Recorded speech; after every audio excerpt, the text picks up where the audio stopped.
আসসালামু আলাইকুম। আমার আরেকটি নতুন ভিডিওতে আপনাদের সবাইকে স্বাগতম জানাচ্ছি। আমি আমার চ্যানেলে বিভিন্ন সময় কিন্তু বিভিন্ন ব্যাংকের FDR, DPS, double benefit scheme নিয়ে বিভিন্ন ধরনের ভিডিও দিয়েছি। আবার যদি আপনারা আমার চ্যানেলের অন্য ভিডিওগুলো দেখেন তাহলে দেখবেন যে আমি কিন্তু আমার চ্যানেলে সঞ্চয়পত্র নিয়েও কিন্তু ভিডিও দিয়েছি। তো আমরা সবাই জানি অলরেডি কিন্তু 2025 সাল শুরু হয়ে গিয়েছে। তো এই 2025 সালের শুরুতে কিন্তু আমরা অনেকেই আমাদের হাতে যে জমানো টাকা আছে সেই টাকাটি কোথায় ইনভেস্ট করা যায় বা কোথায় বিনিয়োগ করলে ভালো হবে সেটি নিয়ে কিন্তু চিন্তা করে থাকি।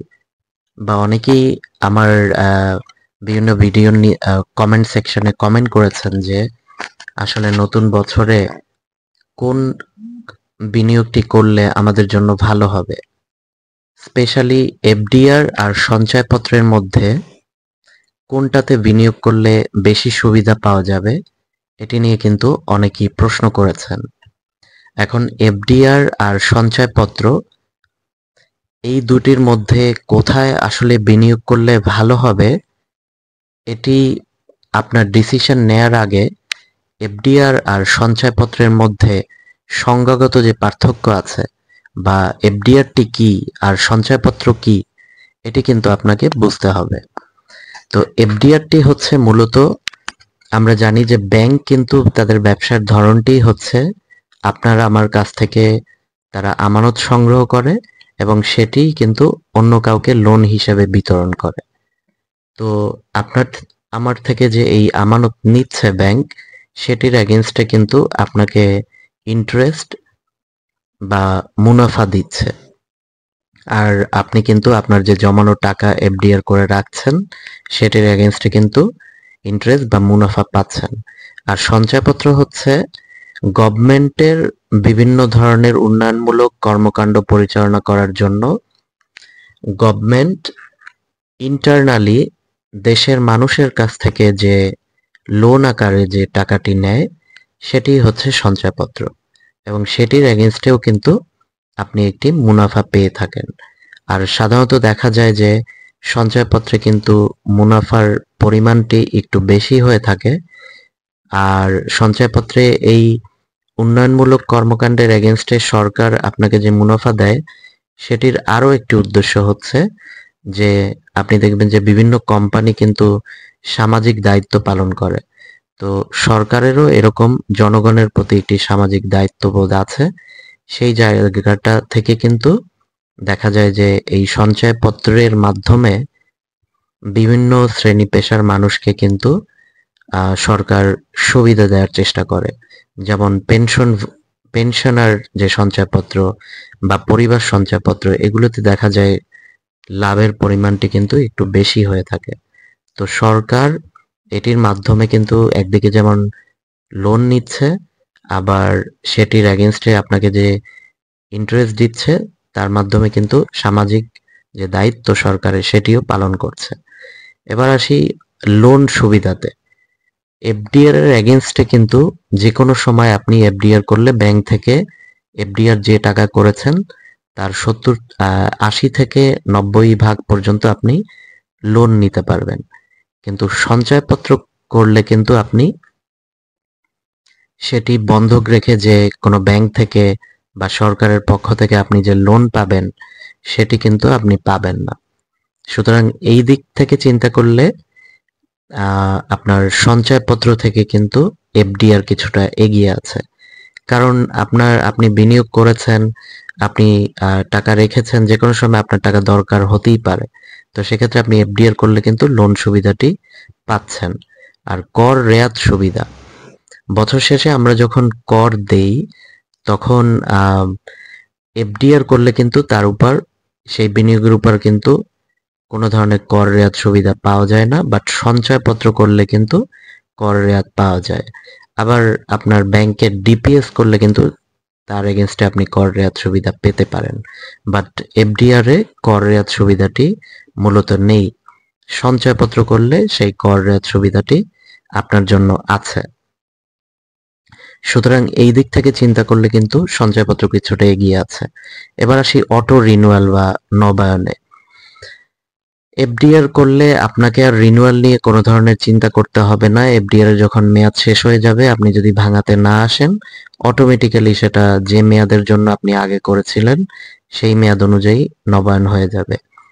আর সঞ্চয়পত্রে আগে অটো রিনিউয়াল নিয়ে একটি প্রবলেম ছিল, আপনাকে ভেঙে আবার নতুন করে সঞ্চয়পত্র করতে হতো। অটো রিনিউয়ালের সিস্টেমটি ছিল না, কিন্তু রিসেন্টলি কিন্তু গভর্নমেন্ট এই সুবিধাটি দিচ্ছে। আপনি কিন্তু অনলাইনের মাধ্যমে অথবা যেই ব্যাংক থেকে বা যেখান থেকে সঞ্চয়পত্র করেছেন সেখান থেকে অটো রিনিউয়ালটি কিন্তু ইনস্ট্রাকশন দিয়ে করতে পারবেন।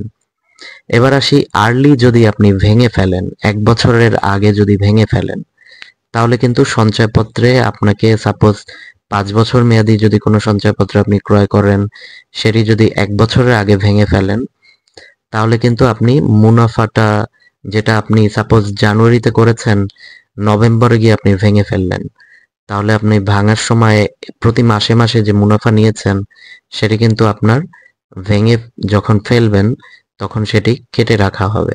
কিন্তু এফডিআর এর ক্ষেত্রে কিন্তু আপনার 1 বছরের আগে যদি আপনি ভেঙে ফেলেন, সেক্ষেত্রে অপশন আছে, আপনি কিন্তু 1 মাস মেয়াদি থেকে শুরু করে 3 মাস, 6 মাস এভাবে এফডিআর করতে পারেন। সেক্ষেত্রে 1 বছরের আগেও আপনি ভাঙলে কিন্তু টাকাটি মুনাফাটি পাওয়ার সুযোগ আছে। এবার আসি আয়কর রিটার্নের দাখিলের ব্যাপারে। আয়কর রিটার্ন সঞ্চয়পত্রের ক্ষেত্রে 5 লক্ষ টাকা পর্যন্ত কোনো ধরনের আয়কর রিটার্ন দাখিল করা ছাড়াই আপনি সঞ্চয়পত্র করতে পারবেন। আর এফডিআর এর ক্ষেত্রে কিন্তু এক্ষেত্রে আরেকটু বেশি সুবিধা পাবেন। এফডিআর এর ক্ষেত্রে নিয়মটি হলো, আপনি যদি 10 লক্ষ টাকা পর্যন্ত এফডিআর করেন, সেক্ষেত্রে আপনি আপনার যে আয়কর রিটার্ন দাখিল সেটি ছাড়াও করতে পারবেন। এবার আরেকটি গুরুত্বপূর্ণ পয়েন্ট নিয়ে আলোচনা করি, সেটি হচ্ছে যে লিমিট বা সর্বোচ্চ যে সীমা। আমরা জানি সঞ্চয়পত্রে কিন্তু আপনি যত ধরনের সঞ্চয়পত্র আছে সবগুলো মিলে একজন ব্যক্তি কিন্তু সর্বোচ্চ 50 লক্ষ টাকা পর্যন্ত সঞ্চয়পত্র ক্রয় করতে পারে। কিন্তু এফডিআর আপনি কিন্তু আপনার ইচ্ছা মতো লিমিটে আপনি কিন্তু এফডিআর করতে পারেন। সুতরাং যাদের হাতে বেশি পরিমাণ টাকা আছে তারা কিন্তু আসলে তাদের জন্য এফডিআরটি হচ্ছে বেটার অপশন সঞ্চয়পত্রের তুলনায়। কারণ আপনি এখানে আপনার যে টাকা সেটি কিন্তু আপনার ইচ্ছা মতো 5 কোটি, 10 কোটি, 50 কোটি যত টাকা থাকে আপনি কিন্তু এফডিআর করতে পারছেন। এবার আসি টিডিএস বা সোর্স ট্যাক্স ডিডাকশন, সেটি হচ্ছে যে সঞ্চয়পত্রে কিন্তু আপনার যে মুনাফা আপনি পাবেন, সেখানে 5 লক্ষ টাকা পর্যন্ত সঞ্চয়পত্রের যে মুনাফা তার উপর 5%, আর 5 লক্ষ টাকার বেশি হলে 10% সোর্স ট্যাক্স কাটা হয়। আর এফডিআর এর ক্ষেত্রে আপনি যদি আয়কর রিটার্ন দাখিল করে থাকেন, তাহলে আপনার মুনাফার উপর 10% সোর্স ট্যাক্স কাটা হবে। আর যদি দাখিল না করে থাকেন আয়কর রিটার্ন, তাহলে কিন্তু সোর্স ট্যাক্সটি হয়ে যাবে 15%। সুতরাং এদিক থেকে কিন্তু সঞ্চয়পত্র কিছুটা সুবিধাজনক অবস্থায় আছে, কারণ সঞ্চয়পত্রে যেখানে 5, 10 আর এফডিআর সেখানে 10 বা 15 আয়কর দাখিল করা বা না করা সাপেক্ষে আপনার হচ্ছে সেই ক্ষেত্রে কিন্তু সঞ্চয়পত্র কিছুটা সুবিধাজনক অবস্থায় আছে। আর সর্বশেষ পয়েন্টটি হচ্ছে এক্সাইজ ডিউটি। সঞ্চয়পত্রের ক্ষেত্রে কোনো ধরনের এক্সাইজ ডিউটি কাটা হয় না, বাট এফডিআর এর উপর কিন্তু বছর শেষে আমরা জানি যে ব্যাংকের যে টাকার সর্বোচ্চ যে স্থিতি ছিল সেটির উপর কিন্তু একটি এক্সাইজ ডিউটি কাটা হয়। তো এক্সাইজ ডিউটি নিয়েও আমার একটি ভিডিও আছে, আপনি আপনারা চাইলে দেখে নিতে পারেন যে কত টাকা ব্যাংকে থাকলে এক্সাইজ ডিউটি কাটা হয়। তো এই ছিল আজকের ভিডিও। এখন ডিসিশন আপনার, যেটা আপনার জন্য বেটার মনে হয় আপনি কিন্তু চাইলে সেটিই করতে পারেন। আসসালামু আলাইকুম।